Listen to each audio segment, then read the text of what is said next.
আসসালামু আলাইকুম। কেমন আছেন আপনারা সবাই? আশা করি ভালো আছেন। আল্লাহ অবশ্যই আপনাদেরকে সুস্থ রাখবেন, ভালো থাকবেন।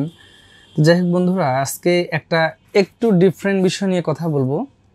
আর বিষয়টা হচ্ছে যে আমরা প্রজেক্টর কিনছি, প্রজেক্টর কিনে চালাতে যেয়ে নানান ধরনের সমস্যায় পড়ছি, অথবা আমরা প্রজেক্টরটা মেইনটেনেন্স সম্বন্ধে একটু ঝামেলায় পড়ে যাচ্ছি যে আসলে কীভাবে আমি মেইনটেনেন্স করবো, কী করলে প্রজেক্টরটা আমার দীর্ঘদিন টিকবে, কী করলে প্রজেক্টরটা আমার প্রবলেম হবে না বা ভালো থাকবে। এরকম অনেক ধরনের প্রশ্ন আপনাদের কাছ থেকে আমার কাছে আসছে। ইভেন আপনারা অনেকে ফোনে জিজ্ঞাসা করছেন যে ভাইয়া আসলে প্রজেক্টরটা কীভাবে টেক কেয়ার করবো আমরা। ইভেন অনেকে আমাদেরকে অনেক সমস্যায় পড়েছেন, অ্যান্ড্রয়েড নিয়ে অনেকে সমস্যায় পড়েছেন, টিভি নিয়ে অনেকে সমস্যায় পড়েছেন। এরকম নানা ধরনের সমস্যা আমরা ফেস করছি রেগুলারলি। তো আমার মনে হয় যে আজকের এই জন্যই ভিডিওটা তৈরি করছি আমি, যে প্রজেক্টর যত্নগুলো আপনারা কীভাবে নেবেন, কীভাবে আপনার একটা প্রজেক্টরটি দীর্ঘদিন চালাতে পারবেন সমস্যা ছাড়া, এই বিষয়ে আজকের এই ভিডিওটি বা পরামর্শমূলক আজকের ডিসকাস থাকবে এখানে। তো বন্ধুরা, আশা করি ভিডিওটি আপনাদের উপকারে আসবে এবং ভালো লাগবে। যদি ভিডিওটি ভালো লাগে অবশ্যই লাইক, কমেন্ট, শেয়ার করে উৎসাহিত করবেন। আপনারা যদি আমার চ্যানেলে নতুন হয়ে থাকেন চ্যানেলকে সাবস্ক্রাইব করবেন, আর যদি পুরাতন হয়ে থাকেন আপনাকে অসংখ্য ধন্যবাদ। সেই সাথে এখন আমি চলে যাব আজকের এই ভিডিওর মেইন আলোচনায়। তো প্রথমত হচ্ছে যে প্রজেক্টর আমরা নষ্ট করে ফেলছি। কেন নষ্ট হচ্ছে? সবার আগে আমি আপনাদেরকে একটা বলতে চাই, প্রজেক্টর কেনার আগে আপনারা সচেতন থাকবেন যে আপনারা যে প্রজেক্টরটা কিনছেন আসলে আপনারা দেখে শুনে বুঝে কি আসলে ভালো জিনিসটা পারচেস করতে পারছেন, এই জিনিসটা আপনারা একটু মাথায় রাখবেন। আমরা দেখা যায় যে খুব লো বাজেটের প্রজেক্টরগুলো পারচেস করছি, দেখা গেল যে বাসায় নিয়ে যে প্রজেক্টরটা ওভারহিট হয়ে যাচ্ছে, ডিশ কাজ করছে না, নানা ধরনের সমস্যা কিন্তু আমরা পড়ে যাচ্ছি, অথবা স্ক্রিন ঘোলা আসতেছে। কারণ কি? আমরা আসলে দেখে শুনে প্রজেক্টরটা পারচেস করি নাই। এখন অনলাইনের চমকপ্রদ বিজ্ঞাপন দেখে অথবা মানে যে সেই ডিসকাউন্ট, অর্থাৎ 70% ডিসকাউন্ট, 60% ডিসকাউন্ট, এগুলো দেখে আমরা হয়তো মাতোয়ারা হয়ে প্রজেক্টর কিনছি, অথচ আমরা নিয়ে যে দেখছি যে আমরা প্রজেক্টরটা চালাতে পারছি না। তো আসলে এই সমস্যাগুলো থেকে অবশ্যই আমরা সচেতন থাকতে হবে। তো আজকে আমি আপনাদেরকে প্রথমত যেটা বলতে চাই যে অ্যান্ড্রয়েড প্রজেক্টরগুলো আমাদের কাছে ইদানিং সমস্যা আসতেছে, যে অনেকে হয়তো প্রজেক্টর কিনেছেন বিভিন্ন জায়গা থেকে, বলছেন যে ভাইয়া টিভি পোর্ট কাজ করছে না, অথবা দেখা হলো যে আপনার ইউটিউব চালু করছেন, ইউটিউব হ্যাং হয়ে যাচ্ছে, ইউটিউব সঠিকভাবে কাজ করছে না, অ্যাপস আমি ইনস্টল করতে পারছি না। তো আসলে এই বিষয়গুলো একটু আমরা অ্যালার্ট থাকবো। প্রথমত যদি বলি অ্যান্ড্রয়েড প্রজেক্টরের সমস্যাটা, আপনারা যারা অ্যান্ড্রয়েড প্রজেক্টর কিনছেন, নিয়ে যে চালাচ্ছেন বাসায়, অনেক সময় দেখা যায় যে আপনার অ্যান্ড্রয়েডটা অটোমেটিক্যালি আপডেট দিয়ে ফেলেছেন আপনার অগোচরে, ব্যবহার করতে যেয়ে টিপতে টিপতে দেখা গেলো যেটাতে আপনার হয়তো অ্যান্ড্রয়েডটা আপডেট নিয়েছে। এখন আপনার একটা মাথায় রাখতে হবে, একটা অ্যান্ড্রয়েড প্রজেক্টরের স্টোরেজ সাইজটা কিন্তু খুবই কম, হয়তো 512 জিবি র্যাম, 12 MB র্যাম, অথবা 4 GB রম, এইরকম স্টোরেজ থাকে। কোনোটাতে হয়তো 1 GB র্যাম অথবা 8 GB র্যাম, অর্থাৎ খুবই সীমিত সাইজের স্টোরেজটা এখানে দেয়া হয়। এখন আপনি যদি সেই অ্যান্ড্রয়েড প্রজেক্টরটাতে আপনি আনলিমিটেড অ্যাপস ইনস্টল করতে যান, তাহলে দেখবেন যে কি আপনার অ্যান্ড্রয়েড ভার্সনটা একদম খাম হয়ে গেছে, অর্থাৎ কাজ করছে না।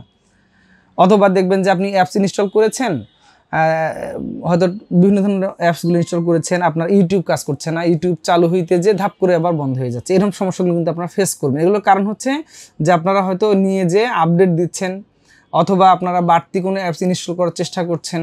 তো আসলে এই প্রজেক্টরগুলোতে আপনারা এই প্রেশারগুলো দিয়েন না, কারণ হলো যে আসলে কিন্তু অনেক হাই কোয়ালিটির প্রজেক্টর নয়, এগুলো আসলে ওই লোডটা নিতে পারবে না। ইভেন ওখানে যেহেতু র্যাম এবং রমটা কম থাকে, সে এই লোডগুলো নিবে না।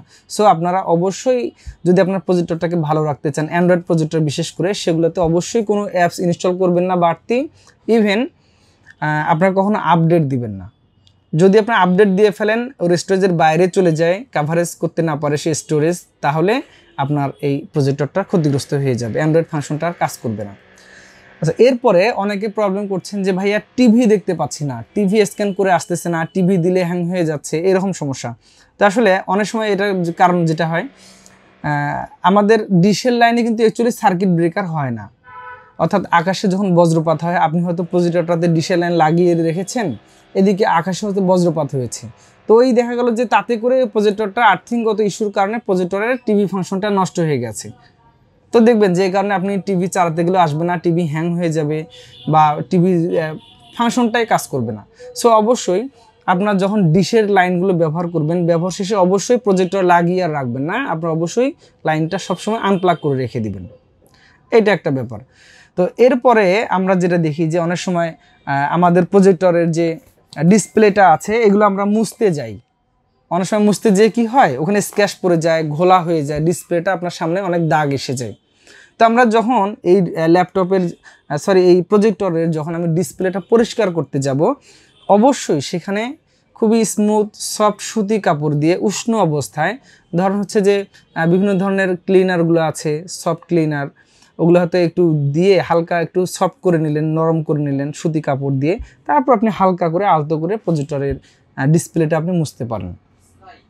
অনেক সময় আমরা খুব রাফ কাপড় দিয়ে অথবা টিস্যু দিয়ে মুছতে যাই। আপনার কখনোই ভুল করে প্রজেক্টরের যে ল্যাম্পের মাথাটা আছে এটা কখনোই টিস্যু দিয়ে মুছতে যাবেন না, অবশ্যই সফট কোনো কাপড় অথবা উষ্ণ কাপড় দিয়ে পরিষ্কার করার চেষ্টা করবেন, তাহলে ওটার সমস্যা হবে না।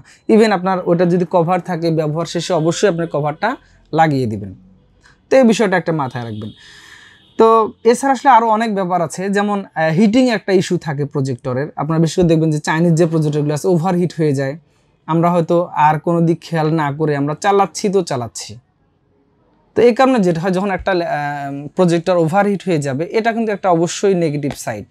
সো আপনারা এই চাইনিজ প্রজেক্টরগুলো ব্যবহারের ক্ষেত্রে অবশ্যই পাশে হয়তো কোনো একটু বাতাসের ব্যবস্থা রেখে দিলেন, ছোটো ছোটো যেগুলো ইউএসবি ফ্যান পাওয়া যায় সেগুলো একটু লাগিয়ে দিলেন, অথবা ছোটো একটা ফ্যান চালিয়ে দিলেন, তাহলে দেখা যাবে যে প্রজেক্টরটা ওভারহিট ইস্যু থেকে রক্ষা পাবে, আপনার প্রজেক্টরটা লং টাইম টিকবে।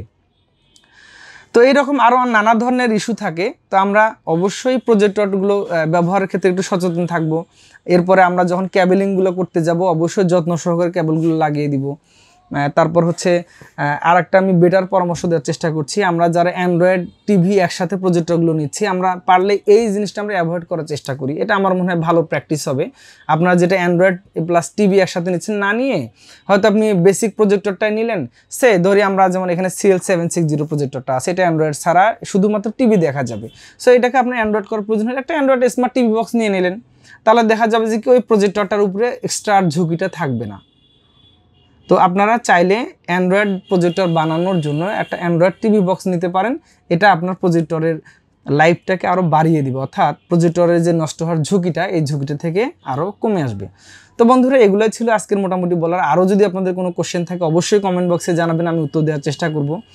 আর আমি চাই যে আপনারা যে প্রজেক্টরটাই ব্যবহার করেন না কেন, এই প্রজেক্টর যেন আর লং টাইম ব্যবহার করতে পারেন। আর সবার আগে বলে রাখি, প্রজেক্টর কেনার আগে অবশ্যই সচেতন থাকবেন, দেখে শুনে একটু অন্তত বাজেট বাড়িয়ে ভালো মানের প্রজেক্টর পারচেস করবেন। দেখবেন যে এটা আপনাকে অনেক ভালো সার্ভিস দিচ্ছে। সামনে যেহেতু অনেকেই হয়তো প্রজেক্টর কেনার জন্য খুঁজছেন, তো অবশ্যই আপনারা এই ব্যাপারে সচেতন হবেন। তো বন্ধুরা, আর কথা নয়, যদি ভিডিওটি ভালো লাগে লাইক কমেন্ট শেয়ার করে উৎসাহিত করবেন। আগামীতে আরও সুন্দর ভিডিও নিয়ে আসবে ইনশাল্লাহ। আর ভিডিওটি কেমন লাগলো অবশ্যই কমেন্ট বক্সে কমেন্ট করে জানাবেন। সকলের সুস্বাস্থ্য কামনা করে আজকের মতো এই ভিডিওটি থেকে বিদায় নিচ্ছি। আল্লাহ হাফিজ।